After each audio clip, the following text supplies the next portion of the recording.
Shawna and Jody here with Real Sisters, Real Talk. We're glad to have you joining us as we talk about growing in our faith with God. Hey, welcome to Real Sisters, Real Talk. I'm Shawna, and that is my sister Jody, and we just are so grateful that you would give us some of your time, that you would hang out with us. Hey, if you have the opportunity, go ahead and just grab a cup of coffee, sit down at the table. Maybe you're watching this on YouTube, or maybe you're just listening. If you're driving, just sip on your coffee while you drive. Run through the Starbucks drive through really quick and get yourself a cup of coffee so we can just sit down and have a cup of coffee and just have a chit chat about life and Jesus. Okay. I think love we're all it. set. Yeah. Actually, I got a text from my friend Judy just recently, and she was just saying, I feel like I'm just sitting down at the table having a cup of coffee with you guys as I listen to the podcast. I'm like, well, it's very much like that. So welcome to the table. I love that. Hey, I have a question for you. Yeah. What would be your go-to order if you drive through Starbucks or any coffee shop? Okay. Cafe Miel. Do you know what that is? I don't. Oh, really? Okay. So it's espresso. It's like a latte and it's made with milk, but it's just honey and cinnamon. So you got your coffee, Oh, you got your milk of your choice, and then you've got honey and cinnamon. And that is all I need. And I am a happy girl. It's my I love favorite, it. favorite, favorite. I mean, I do order other things. It's not like that's the only thing I will order. I'll get a white chocolate mocha. I'll get a caramel macchiato. I'll get a chai tea, a dirty chai, which is a chai tea latte with a shot of espresso, but I put 2 shots of espresso in there. But Get my that go-to caffeine. is the Cafe Miel. What about you? Fun. I love a Americano with a splash of oat milk. If I'm going to get hot, even No, iced, I that's like it. legit. I know That's it's like just straight, like n- really, really, no you know, sweetener. no I do my coffee. respect. Thank you. Thank you. And then if it's warm, I'm going to order an iced green tea, no sweetener. I do not like Ooh. sweetener in my drinks. An ice? No. Oh, if it's warm outside. I'm like, wait, if it's warm, you're going to get an iced. Okay. So if it's warm outside and you want a cold drink, your cold drink is, again, say it again. A green iced tea, no sweetener. Okay. That's My my favorite. beverage of choice, if it's going to be cold, is either going to be a white chocolate mocha, iced, no whipped cream. Do not put whipped cream on top of my ice. That is so gross. Anyway, personal Yeah. opinion. Then, or, or a matcha with honey. Oh, Lauren loves matcha. I do too. I need to learn how to love it. With oat milk. Matcha with oat milk Oh, with a yeah. little bit of honey, just for clarification. Yeah. Nice. Fun. I So know. fun. I love going out for coffee. I love going out with friends and hanging out. What have you been up to recently, girly girl? Honestly, it's been a really fun week, busy, but really fun week. And so we just kind of finished up our women's Bible study, so women's walk. And so Yeah. we took our leaders out for my nighttime leaders. I took out last night for dinner to celebrate and thank them. And then my morning group leaders I took out today. And I mean, all with all of our leaders totaled to make this ministry happen, it's 19 leaders, Oh, small wow. group leaders, and then also like Stacy and Sarah, I work really closely with. Stacy kind of oversees the Wednesday night, and Sarah helps me with Tuesday night, and so there's a lot of people that make it happen. And so honestly, just as we got to celebrate them and say thank you, just such a small thing for the whole year, but just told them, like, we legit said to them, we cannot do this ministry without you. We have over 100 women that are probably closer to 120 that are involved in this ministry, and I can't do it Right. alone. I that could never minister to that many women. And so we need these volunteers. We need these women investing in other women. It's the same thing across the board in anything at the church. We need people volunteering so that we can actually bless the people. And so I'm so Yeah. grateful for these leaders that are willing to step in. That's awesome. I think that serving in the church too is a part of our spiritual growth journey. It catapults growth when you're serving in an area, specifically. I mean, in an area of leadership is going to catapult your growth too, but it's part of being a part of the body of Christ that we dive in and that we serve. I mean, Jesus himself said that he didn't take on an attitude that other people should be serving him, but he had a servant's heart in the way that he approached other relationships. So I'm so glad you did that, that you appreciated them in that way. That's awesome. Yeah, that's really fun. You know what? Just kind of thinking as you were sharing that, I was thinking when I've shared the story of coming on staff at Emmanuel and being concerned that, what price my kids would pay because at the time I would work for our own business. We had a woodworking business at the time for 21 years, but I didn't other than that I didn't work outside the home and so I was concerned about going back to work and what price our kids would pay for that. But I'm telling you by the time our kids were in junior high and high school, they were serving because they didn't know any different. And Yep. so, not only do we want to serve because it's literally our responsibility and role in the church, to we need to be in a place where we are learning and growing and we need to attend Sunday worship and we need to be serving. That's because when we Hmm. serve, we belong. That's Yeah. literally legit, right? And but I love that our my kids were leaders of the 5th and 6th grade groups. They were leaders in junior high. Like they served all the way Yeah. through. And so it's a really neat thing that came out of what I thought was going to be a cost. There was such a great Sure. reward. Mhm. My husband and I planted a church in Arizona when the kids were quite little. We actually had our youngest, Haven, while we were doing the church plant. And so our kids grew up like we met in a school cafeteria, an elementary school cafeteria. So the chairs needed to be set up, the sound system needed to be hauled, the nursery and all the toys needed to be brought in from the van and set up. And I remember our kids doing that. And our kids literally, I mean, they were little and they were Yeah. folding bulletins, you know, it was like all hands on deck, church plant. We don't have a staff. It's us, you know, and it was an all hands on deck kind of thing. And so they grew up serving too. And I remember when Drayson was in high school, he was playing basketball. He wasn't one of the starting five, but he was a part of the team. Yeah. And from going from his sophomore year into his junior year, he wanted to be a small group leader, a peer leader. Well, he was a peer leader in the high school group, but then he led a small group for the middle school boys. And he said when it got to be that time where we're heading into basketball season, he said, "I'm not going to play basketball this year because I want to invest in these guys." And I just remember how that impressed my heart that he was going to give up being on the varsity basketball team to serve, you know, middle school boys. And I thought, good for you. Right? That's That is awesome. so valuable. And we all are called to serve. You look in the Bible in 1 Corinthians 12, it talks about how the body is made up of different parts and every part matters, right? Every part has its purpose. If I'm um missing a leg, I'm going to have to figure out how to move around differently. It's going to impact me.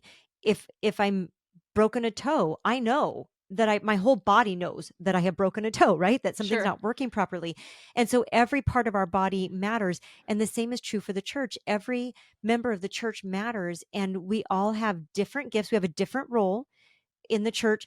I think we can start to think it's easy to think, well, I want to have that person's gift. And so I want to serve the way they serve. Or I have Mm, maybe this, maybe it's I have to serve the way they serve because that's what I see. Instead of asking the Lord, what have you gifted me with?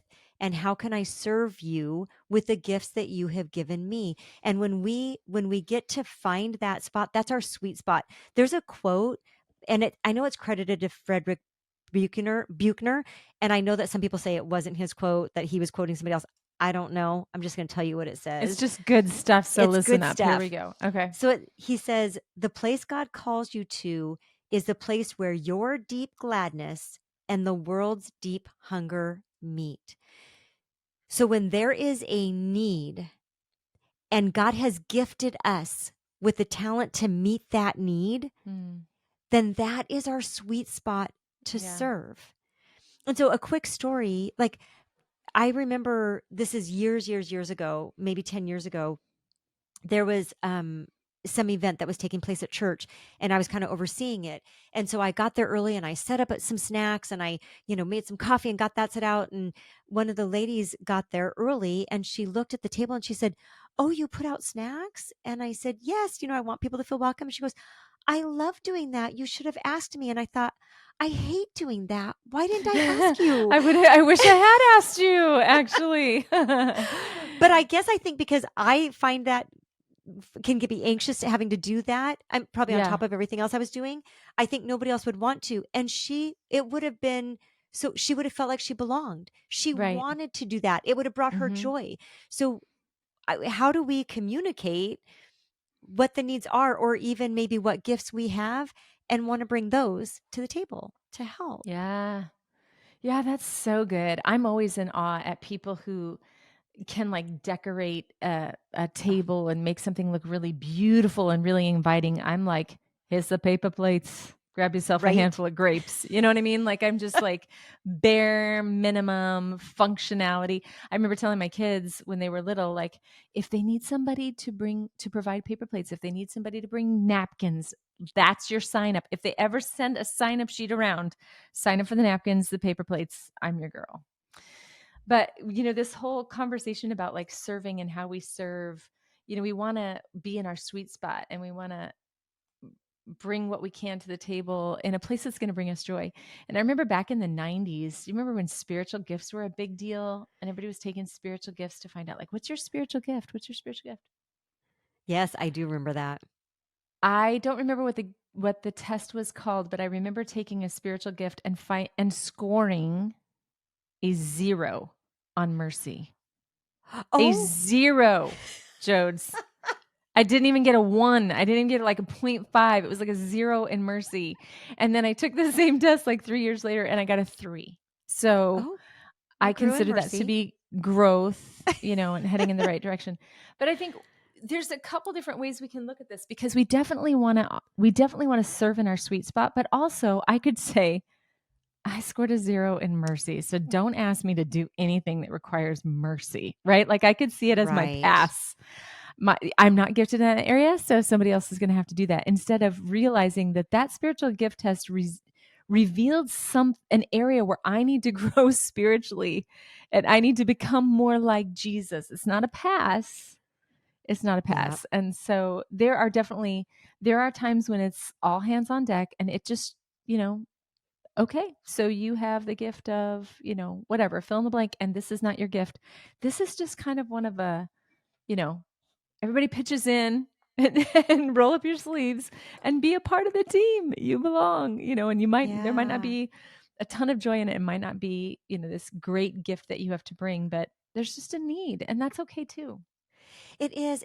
And also, I like just to point out in that context as well, like we all need to step in at whatever level. Yes, there are times when we have to go outside of our gifts. And I think often those assessments, any assessments, personality assessments, can um can make us feel like we have a pass on hard things. And that's Mhm. not what they're meant for. They're meant to show us where our strengths are, and then also like to be aware of our weaknesses. Oh, okay, so this is draining, but I'm going to lean in here because we need to in this moment. So I think that's really important. But I also think, okay, I'm going to tell a quick story. Yeah. You talked about this mercy thing. My dear, dear, sweet friend, when we were raising our kids when they were little, and we were kind of doing this side by side in life together. And I don't think she'd score real high on mercy either. And but she's so kind and so loving, dearest friend, but I don't think she'd score real high on mercy. And this is just a silly example, but Sure. like she literally thought like if her kids had to like be bleeding, kind of gushing blood before they'd be allowed to get a band-aid. So like they would get hurt and they'd be like, "Mommy, I hurt my hand. I need a band-aid." She's like, "No, you don't. You don't need a band-aid." And she would move Yeah. on because she just thought that's a waste of a band-aid and you don't need a band-aid. And I'm like, "Oh, come here, honey. I got a band-aid for you." And I literally carried band-aids in my car, and I would hand them a band-aid even if they had no mark, because if For they needed sure. a Band-Aid, I was gonna give them a Band-Aid. If it made And him feel so better, they knew they could ask me because I would provide a Band-Aid for that's them. awesome. But sometimes we need to dole out some tough love and speak truth in love. And that's where I don't I had to really work hard in some of those I wish I could say I still had to, but yeah, I mean, there's things that there's strengths to that as well. Like, I could be too soft in some situations where I actually needed to have a little bit of a backbone and be a little bit stronger, and it kind of all Mm. weaves in. And so I think, although we need to grow no matter where we are, I also think it's okay to recognize the strength in Yeah. scoring low on that. Hmm. Because with every strength there's a weakness. With every Right. we don't we like to think, "Oh, this is my strength. I'm so great at this." But with every strength there's a weakness. Yeah. And both show. And so there's Yeah. awareness there. In contrast to having that test point out my weaknesses, I remember when the kids were really little, I was pregnant with Bryn, and it was a moment with the Lord where I was driving to an OB appointment and I heard somebody on the radio talk about homeschooling. I didn't know anybody who had ever homeschooled before. I thought people who homeschooled were a little bit weird, a little bit odd, kind of odd ducks. And heard something on the radio and I felt like God was calling me into homeschooling, and I was like, "Oh, no, I'm gonna be weird. I'm gonna be odd. I'm gonna be," and so anyway, I was concerned about it, but I prayed into it. I don't remember how long it was before I opened up the conversation with Dan and just like kind of floated it out there to see what he was gonna think. I was like, "I feel like God might be calling us to do this." Um, he eventually, came around and was like, I mean, come on, I'm pregnant. We don't even have a baby yet in I our was gonna say, arms or in our Bryn's your home. oldest. Yeah. So but anyway, the seed got planted there. So we had plenty of time to pray about it, to think about it, to have conversations, to find resources. I remember being pregnant with her and going to a homeschooling convention, conference, or whatever. And I didn't have any kids, but I just needed to get information. Anyway, fast forward. Bryn's born. She's part of our lives. We're definitely feeling confirmation. Yes, this is the direction that we're heading. And I remember the first time that we told my husband's parents, my in-laws, I thought they are going to not like this information at all. I just don't you have to understand my kids are all adults and they're all grown. So back in the day that we were considering doing this, it wasn't a common thing. Mhm. And so nobody I knew had done it. Nobody in either of our families had done it. I did not know how this was going to go down. So I remember telling my mother-in-law and father-in-law and kind of being braced for some pushback and needing to tell them the whole story of how God had called us into this and everything else. And I remember my father-in-law being quiet for a moment and then saying, "Well, that makes sense." And I was like, "Wait, what?" And he goes, "You're a teacher." And I was like, "No, I'm not. I've never taught I've never taught. I don't even know what you're talking about. Like I'm not a teacher by trade. I don't teach Sunday school. Like, what do you mean I'm a teacher?" And he goes, "Well, if we're driving in the car with the kids, you're always like, 'Kids, look at the cows in the field. How many cows are there? What if I took away two? What if I added one? Look at the fence posts that are keeping the cows in. What color are the fence posts?'" You know what I mean? He goes, you can't not do that." And I was like, "Huh." I had never considered myself a teacher before because, in the traditional sense, I had never done that. But he pointed out it's just part of who you are, and you don't have to be standing in front of a classroom of desks and kids for you to be who God has called you to be. And that was affirming for me as we stepped into homeschooling our kids. But also, it helped me to see that our giftedness doesn't always have to come out in the traditional way that we would expect it to. Like, you might be a teacher, and the way that you teach is coming alongside someone else one-on-one over coffee and not standing in front of a room and preparing materials. Like, yeah, I think when it comes to serving and it comes to our giftedness, that it's good to look outside of the box of just the traditional model that we have for what that gift looks like and ways that we Right. can serve the church in creative ways with our giftedness. And one is not more important than the other. Every If God has gifted you in a certain way, then that's the greatest gift. I even think so. There's great ways we need people serving in the church for sure, but also, like, I think of, like, honestly, if there's a man or a woman who loves to do yard work, like to go and do that for an elderly woman who cannot do that, or an elderly man who's living alone and cannot do Yeah. that for themselves and maybe can't afford for somebody to come, like that is such a gift. And what a beautiful way to serve. If you have a neighbor who needs help, whatever that might be, picking up a couple groceries or something, that's serving. And that's a beautiful thing. And so there's so many different ways we serve our family, of course, too, but there's so many different ways for us to serve. And I think it's easy to think it has to fall into one category, but none of those are less important or more important than another item. They're all needed. And it's a beautiful thing to serve in any way that you feel like God is calling you to and equipping you to do. I mean, I have a dear friend, I've talked about her before, but she's so, so creative. I cannot even wrap my head around how her head works. And I'm so grateful for that because she does so many creative things for me, for ministry, for even for me personally. Like I just Yeah. absolutely love having that person in my world because it makes me bigger and broader and more effective. And so yeah, it's all important and it all matters. When I was on staff, so I host a radio show now for Moody Radio, but when I was on before I did that, I was on staff at our church, and I reached out to local communities because our church is we're rural, we're in Michigan, we're West Michigan, and we're not in the middle of a town. There's several towns around us. So part of my role on staff was to reach out to the different communities and to just ask the question, is there a way that we could serve you? And Middleville, their response was, you know what, we've got here it snows, and we have people who live inside the city limits who are required to remove snow within 24 hours of it falling, and they are not able.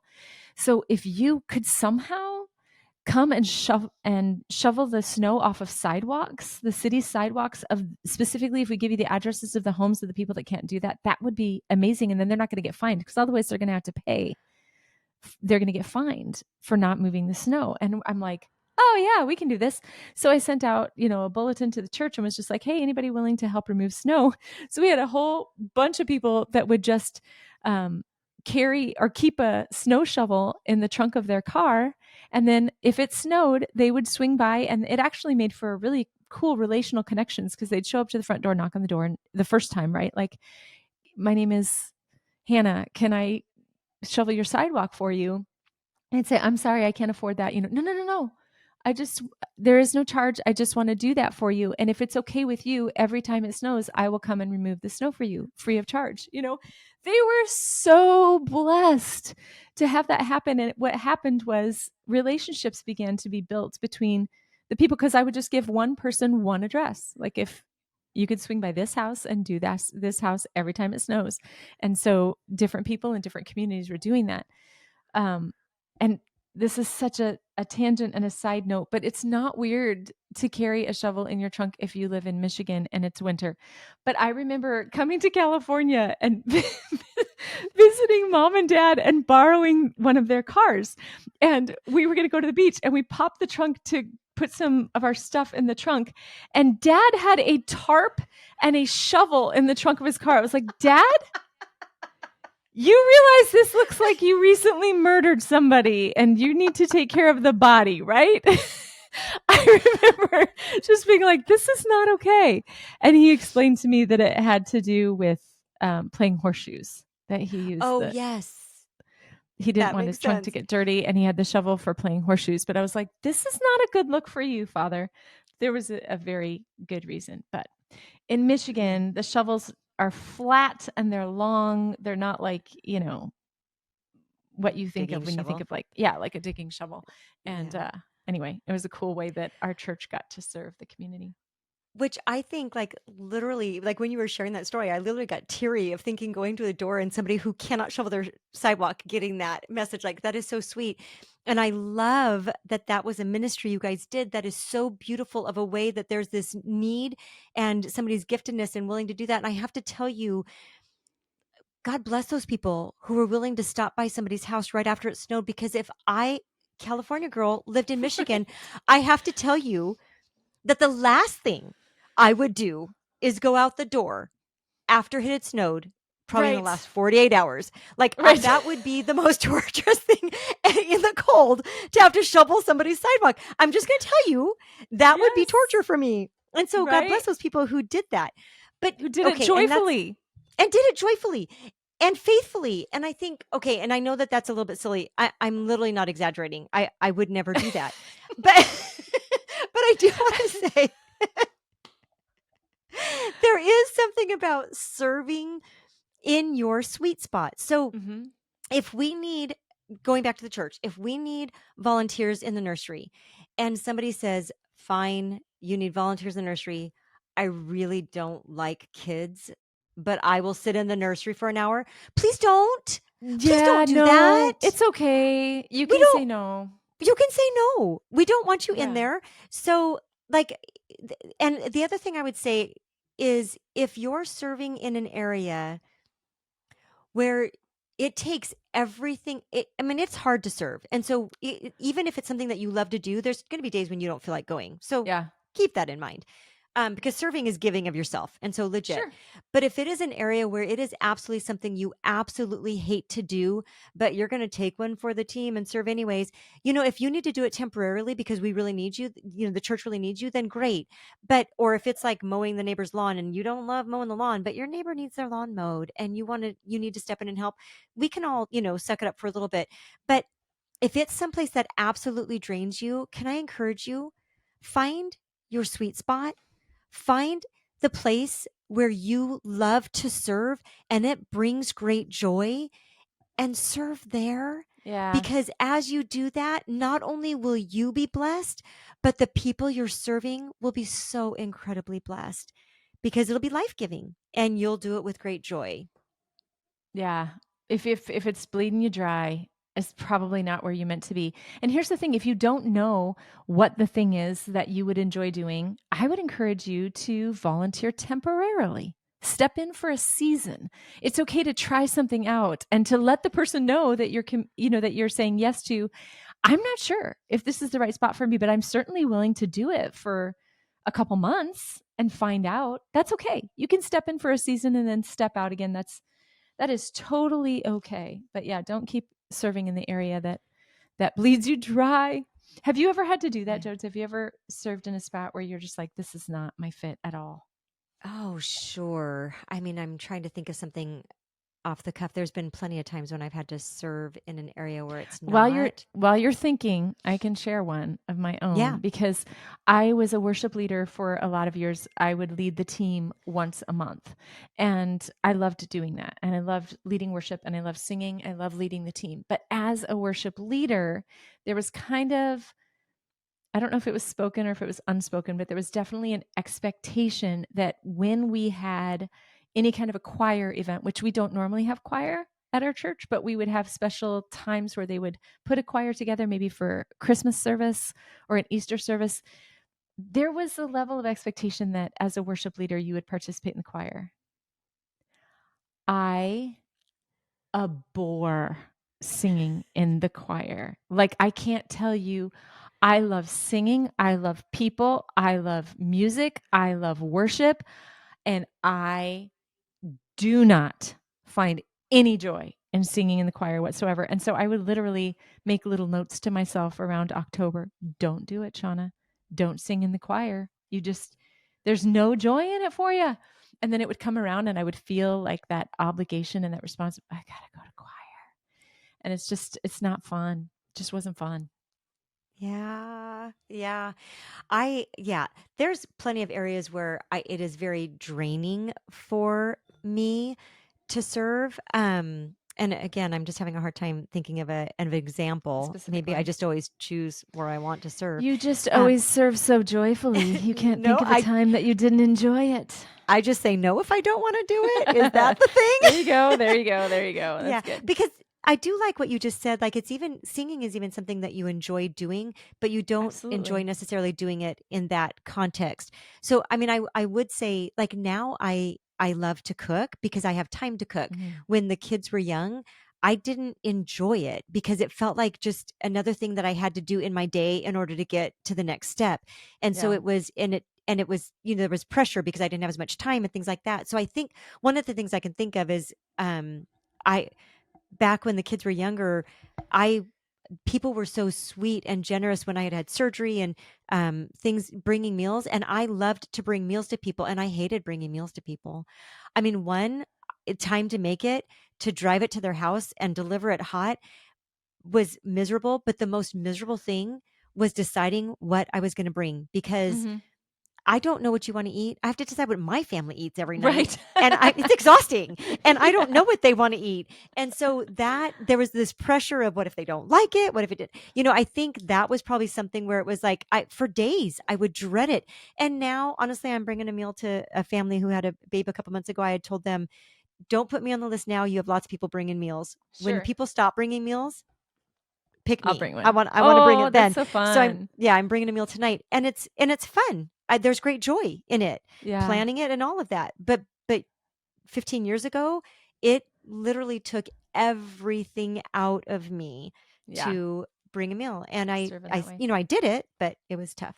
So, just I was just gonna share, I've stumbled into this accidentally, but I discovered a way that I like to serve in the church. Yeah, accidentally earlier on, but, we were in a small church in Iowa, and there was not a children's ministry, and so there was a need for a children's ministry, and I was excited to step in and get it started. I could see what joy it would bring to the kids and how incredible it would be if we had a Sunday morning children's ministry.